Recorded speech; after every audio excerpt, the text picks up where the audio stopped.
Here we are in week 37, about to end the third quarter of 2025. I've always found this time of year to be an important part of the year in the light industrial fields. The kids just went back to school. People are starting to think about and plan for those upcoming holidays. I noticed this week that jobs are opening up. Staffing agencies are flooding the social media job groups with different ads, and all of the major job boards are full of posted opportunities. I'm Marty, and I'd like to thank you for stopping in with us here at Warehouse and Operations as a Career. Let's see, what episode is this? 331. We've had a lot of questions come up over the last several weeks regarding the series on job positions and tasks in the warehouse and transportation field. And this week, I believe I've lived through several of those scenarios. So today, I'd like to walk through a few that we could find in our jobs and how one may handle them. Some good, some bad, some the right way, and some the lesser right way. Okay, where to start? This one's good, and I hear about it almost weekly from recruiters or hiring agents. Scenario 1. An applicant comes in for a face-to-face interview. I assume they've been seeking employment and have invested time in looking at ads, been entertaining both phone interviews and driving out for interviews. Anyway, now he or she has scheduled an interview with an agency. This person arrives. Parking on the street is pretty congested, and there's pay meters. The individual comes in, registers, speaks with the recruiter, and asks if they have to pay to park. The agent says yes, but you can park in the back for free. The applicant leaves. It's assumed to move the car around to the back. However, they never return. Now, there's several things in action here. Possibly the applicant took the recruiter's statement about parking in the back out of context or felt like it wasn't delivered properly. The agency, based on the resume, did have a position to offer. The qualifications were met. They had the work tenure and the experience that the account was looking for. Why leave? Was it a communication issue?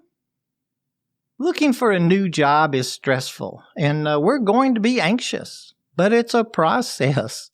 We have to take our time, take a deep breath, and push through it. It's hard, but we can do it. Communication seems to be the hardest thing for us humans to conquer and overcome. Scenario 2. Along the same lines, but even more effort and time was put into this example. So the candidate had applied online, had a phone interview, and came in for a sit-down interview.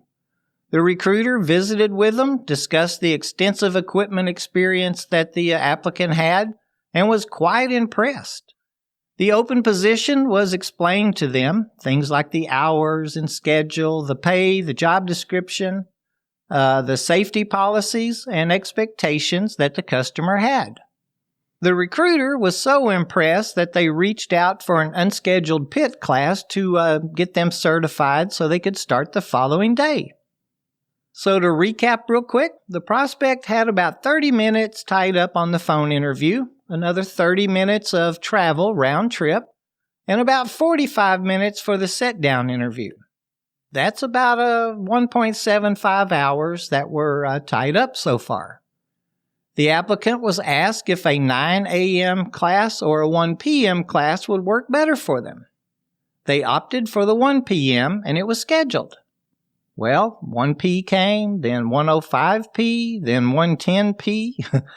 The trainer called and reported the individual as a no-call, no-show. Now, as a side note, the recruiter had reported to the facility manager and customer that based on a successful PIT class, the position had been filled. It's so important to communicate. I'm not sure what happened, but that's over 2 hours invested and a job secured just to walk away. I always think maybe the job just wasn't for them. Instead of burning our chances of getting another position with the agency, why not just be upfront and honest? If that was the reason. Do you think the applicant knew they weren't going to go to PIT or accept the job? Again, job hunting is stressful, but now this agency is off limits to us. And here's another scenario. This is something we all need to realize. Whether we agree or disagree with it, it is perfectly legal, and your hiring agent is probably going to do it. Our social media. Let's be honest, our feeds are written for our friends, pretty much. While you're seeking employment, I urge you to just clean it up. Locking it could even be worse for us. It's important to remember that our recruiter probably has over 100 applicants to look at. If there's something on our page reflecting violence, alcohol, drugs, or even what we ourselves recognize as poor or questionable decision-making, we will be skipped over. And if we're honest, we know which post to hide for that week or two that we're looking for work. One guy told me that he posted nothing that his grandmother couldn't see.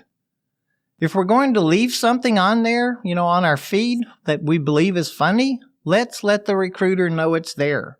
Tell them, hey, I started to take it down, but I just think it's funny. It doesn't depict my beliefs at all. Communicate and share. And I'll leave that at that. What's another one? Here we go. I hear this one a lot, actually. As we know, we've spent time on the job boards, did the phone interview, and had the face-to-face interview.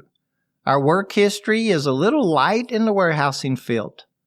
We've worked in retail and at fast foods and want a warehouse job. We're here and are being offered a general labor position that's within a 30-minute drive from where we live.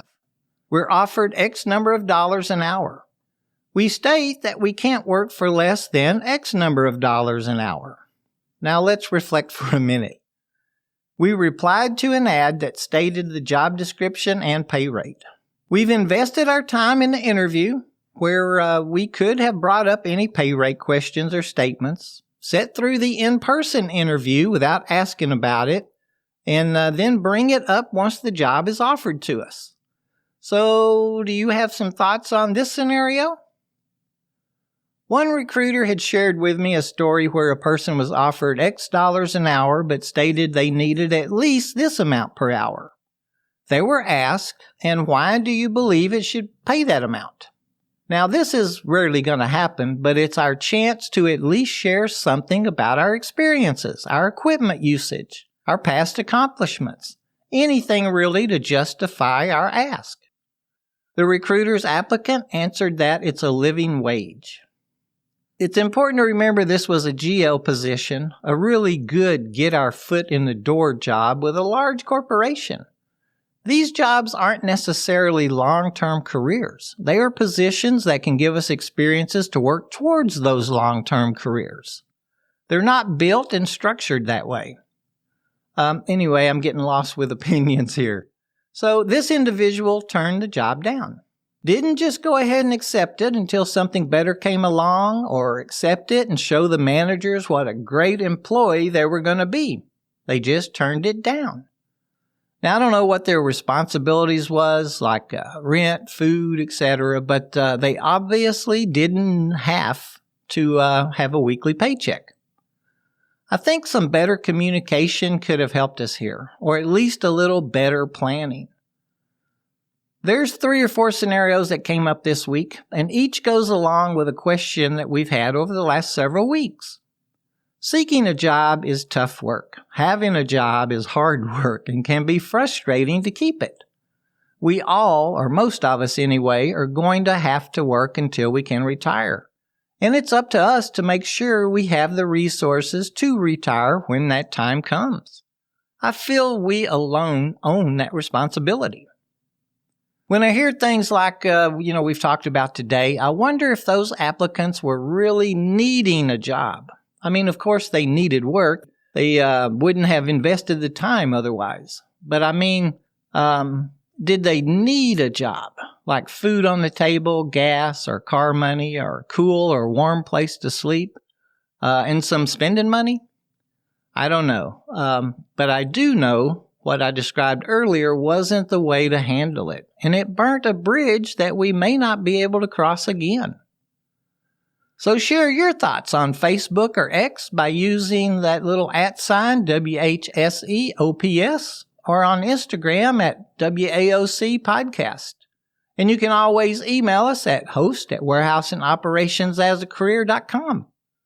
I'd like to end by saying whether you're an applicant, production associate, lead or supervisor, or an executive management team member, communicate, and communicate a little bit more.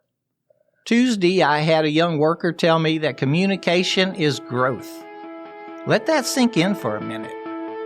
Until next week, please be safe, as that's what leads to a long life.